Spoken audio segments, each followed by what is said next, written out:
My wife freaked out after I said that I wanted to hang out with my brother. Hi, I'll try to keep this short. Both in our 30s and have been together 17 years. I'm male 30s and the sole provider for my family of 6. Partner and 4 kids. 2 high-energy dogs.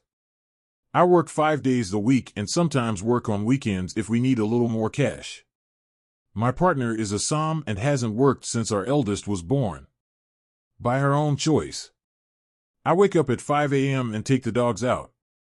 Prepare kids' lunches/snacks, ensure all school essentials such as bags etc. are at front door, then head to work in a physically demanding job. Kids are picked up for daycare/school at 7. Due to after-school activities and clubs etc., they're not home until 6. I come home at 7 and make dinner most nights. Help with homework, do bath time for the little ones, do dishes, take dogs out for longer walk again, put little ones in bed. If the house is a mess, I will of course clean it. I pay for everything: mortgage, bills, insurance, groceries, clothes, toys, technology, after-school activities, dates, a woman to deep clean the house once a month. My partner wants to go on a 2-week-long vacation with her friends, which will overlap with the weekend away I had planned with my brother, who I rarely get to see as we live so far away. She wants me to cancel my trip as she's tired and needs a break. We got into an argument over it in which unkind things were said on both sides, but I am unwilling to budge on this. How do I get through to her that I need some rest? TLDR. I pay for everything, do housework, childcare etc. while wife is a Som. She wants to go on a 2-week-long vacation with her friends, which means I won't be able to go on weekend trip with my brother, which was planned well in advance. We argued, in which she told me I need to help out more, and I basically said what's in the title. How do I get through to her? Here's some additional information. My children are between 16 and 6. My wife doesn't take anyone to their clubs/activities. Younger children's school finishes at 3 p.m. Their clubs are in the school. Older kids' school finishes at 3:30. They stay in a club until 4:30 and then go to a youth group with their cousins until they come home. My eldest make their way to and from school on their own, while my youngest are picked up and dropped off. Kids are of course able to eat breakfast at home, but often enjoy eating with their friends before school starts at 8. My wife doesn't walk the dogs because she doesn't like to, and frankly, they don't like her. I enjoy my time walking the dogs because it allows me some time to think. We have a large yard with dog houses, toys, and some agility equipment for them to use while I'm gone. They also get mental stimulation through cons and puzzle toys, which have been prepared and stored in the freezer. What does my wife do all day? Honestly, she's not isolated. She often tells me of things she's done with her friends, sister, mother etc. She goes to the gym, does and enjoys hobbies such as embroidery, knitting, and some jewelry design. She changes what she likes to do, says it keeps things fresh. Housework-wise, she does the laundry, I fold and distribute later. She will give dogs water and prepared meals/enrichment. We have those robot vacuums and air purifiers to deal with the dog hair, but my wife will vacuum if heated. I wipe countertops, put dishes in dishwasher after meals. Older kids take care of their own rooms/bathrooms for an allowance. Have you ever not truly noticed something until it's right in front of your face? I was so mad because I wanted to go see my brother and she wanted to go on vacation with her friends. Yes, she wants me to pay for it. And things have been like this for so long that I didn't see how unfair and imbalanced things were until I truly started to look at how our duties were distributed. Update 1. Some of you have suggested that I enable her behavior, and I'd like to address it, to explain how things got this way to begin with. My wife worked from age 16 to 20, but I'd often come home after work during the early stages of her pregnancy, and she would tell me of how bad the morning sickness had been and how she was getting in trouble at work for being late or not turning up due to the issues she was having. One night, after a long discussion about things, she suggested that it would be easier and better for her and the baby if she stayed home during the pregnancy. I was reluctant at first because we weren't exactly swimming in cash, but ultimately the health of my wife and child were more important than a few months of added stress. To save money, we moved in with my wife's older sister and her husband. We split rent and utilities, but we're still saving some money. The pregnancy wasn't easy on her. She was often cranky and uncomfortable, and as a result could be quite mean, rude, and a bit handsy. So after further discussions with my wife and her sisters, I took on more of the household duties such as cooking, etc. When my eldest was born, my wife's sister helped with child care while I was at work for the first year, but after she and my wife had a fight when he was about a year old, we moved into our own place. But my wife struggled during the day when I wasn't there to help, so we ultimately decided to put him in another daycare facility. I would drop him off on my way to work and would pick him up on my way back home when I finished. Once home, one of us would cook dinner while the other watched the baby. Back then we had no pets, so household duties weren't too much and could be handled by a couple hours cleaning on Saturday or Sunday when we could split it between us both. When my son was 3, my wife's sister offered to get her a job where she worked. My wife had to do an interview, but my SIL was confident she'd get the position. My wife was reluctant and nervous about returning to work, but attended the interview and was offered the job. I don't remember much of our celebrations that night, but it ended in the conception of our second child. My wife told me when she'd been at her new job for just over a month. She stuck it out for a couple more weeks, but was fired due to not turning up for shifts.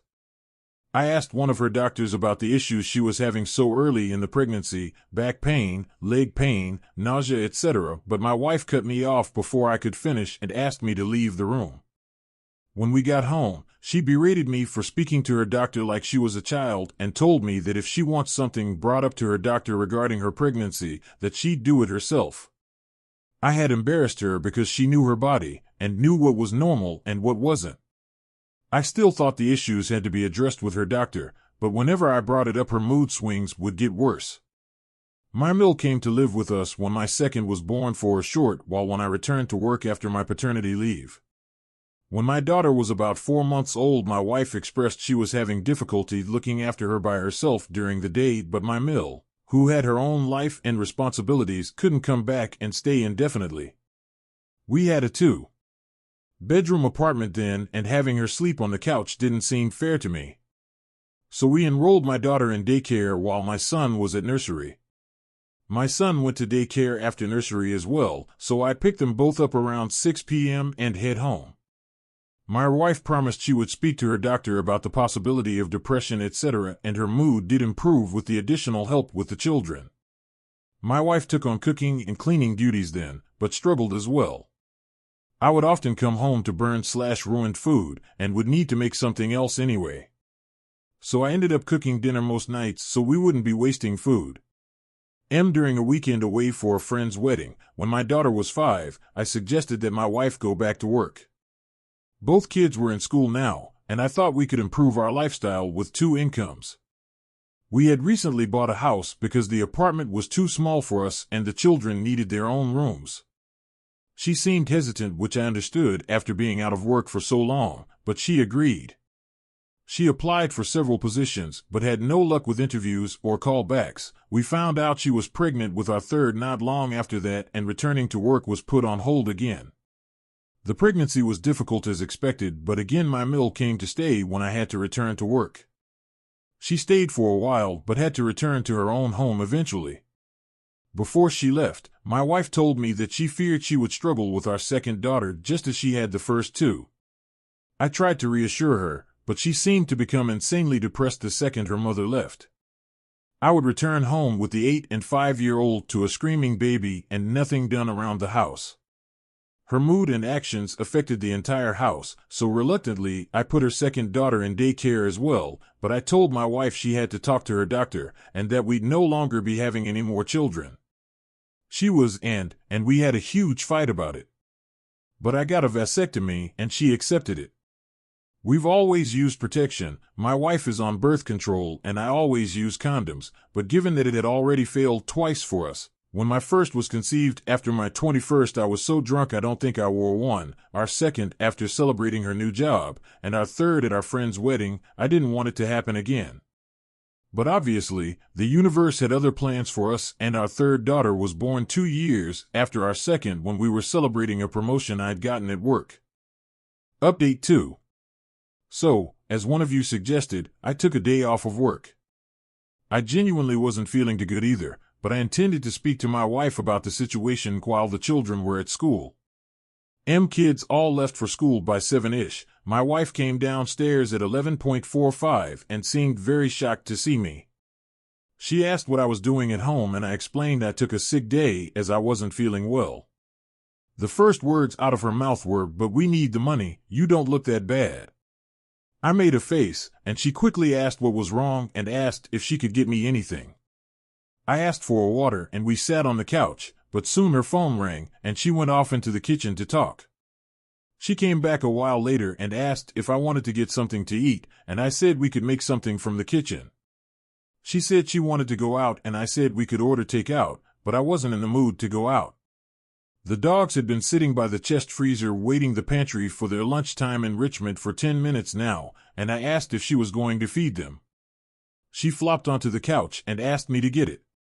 I said no. She asked again, and I said no, again. She glared at me, but eventually got up and gave it to them. She asked me to take her out again several times, and I kept saying no. I was starting to get a migraine, which I told her, but she kept asking, suggesting we could go shopping, she could get her nails done, and we could enjoy the day together. I refused, said we had something to talk about, and she said we would, then went upstairs. She came back down 40 minutes later dressed up and said if I wasn't going to take her out, she'd go herself. I tried to get her to sit down so we could talk, but she blew me a kiss at the door and rushed outside without even locking it. While she was out, I took some of your advice and canceled the cleaning lady we have. I apologized to her, as I really did like her, but she was very understanding and I think we parted on good terms. She returned home at 8 p.m. and immediately asked where dinner was. I told her the kids and I had already ate. She asked where her dinner was and I told her she'd have to make something for herself. She said she'd just order something, and I told her no. This gave her pause, and she looked at me like I'd just told her she had to starve. She said she couldn't cook, and told her I know she's perfectly capable of making something. We have plenty of foods, it's not like she has to be Gordon Ramsay to stick a tin of soup or something on the stove. She left again, and returned 30 minutes later with McDonald's for herself, which set the younger kids off. Yes, they'd already ate, but she walked in the door finishing her burger and drink with an empty bag and McFlurry tub. Our youngest asked why she didn't bring her any ice cream, and my wife said Daddy said I wasn't allowed to. I did not say this, and I swear it took more strength than I'd like to admit not to yell at her in front of our daughter. When the kids were in bed, I asked her to sit and talk about the situation regarding our trips. She asked if I'd rescheduled with my brother, and I firmly told her no, and that I wouldn't be. I tried to have a conversation. I explained I felt our duties were incredibly uneven and that I'd like for her to take on more responsibilities with the children and the house. She argued that she does enough, and I asked her to make a list. She put laundry down, feeding the dogs, making doctor's appointments and grocery shoppings, and I brought out my own list with everything I've told you guys so far and added that I created the dogs' meals. She simply has to give it to them. I fold and distribute laundry, take kids to doctor's appointments, and that the groceries are ordered through an app on her phone, delivered to the house, and I put them away. She got up then. I asked what she was doing, and she said she was going upstairs. I didn't argue. I didn't want it to resolve to an argument and wake the kids up. She was visibly shaking with anger. A while later I went upstairs as well. She was on the phone to someone, and when I entered the room she demanded I leave and go sleep on the couch. I refused and climbed into bed. She hung up the phone and demanded again that I sleep on the couch, and again, I refused. She grabbed me and physically tried to drag me out. That resulted in a fight, and I ended up sleeping on the couch because she was going to wake the kids up again. The following days were much of the same. I have stoked folding and putting away her laundry. I do it for myself and the younger kids, and my two oldest take their piles and put them away themselves. I still cook for the kids, but have told my wife that she has to make her own meals. Petty, I know. I think my eldest heard us arguing because he asked if he could take the dogs out for a couple walks with his friend during the week. He hazes, WND. He says he's enjoying it, but I think he and my wife had an argument the other day because he's been very distant with her and things just feel off. He's asked me about 3 times if I love him, of course I've told him there is nothing he could ever do to make me not. Yes, I've tried to talk him about it, but he doesn't want to talk yet, and I need to respect that. I think pushing him could be a mistake. Thursday night my wife asked if we could have a drink as I had to leave on Friday to see my brother. I had ones, but honestly it went right to my head and honestly just wanted to sleep. She kept trying to initiate sex, but I wasn't in the mood. I woke up Friday morning and my wife was gone, so was her suitcase. I've texted and called, but there's been no answer other than a text telling me we'd talk about it when she's back. She ignored me and went on her trip regardless, and I am furious. I have left her some cash in the bank account. She has the card too, but have removed everything else into another account. I had to call my brother why I wouldn't be coming to see him, and he arrived here on Saturday with my nephew and 2 nieces. The house is very full, but honestly it feels more open than it has in a long time. The kids seem relaxed and so do the dogs. I don't know what will happen with my wife, but I am done. I can't afford a lawyer right now, and unfortunately I don't know any who could give me a deal or do me a favor, but this marriage is over. It should have been a long time ago. TLDR, wife and I talked, had an argument, she went on trip regardless, and my brother is here with his family. That's the story. Thank you for watching, and don't forget to like and subscribe to Basic Spoon on YouTube for more daily Reddit content.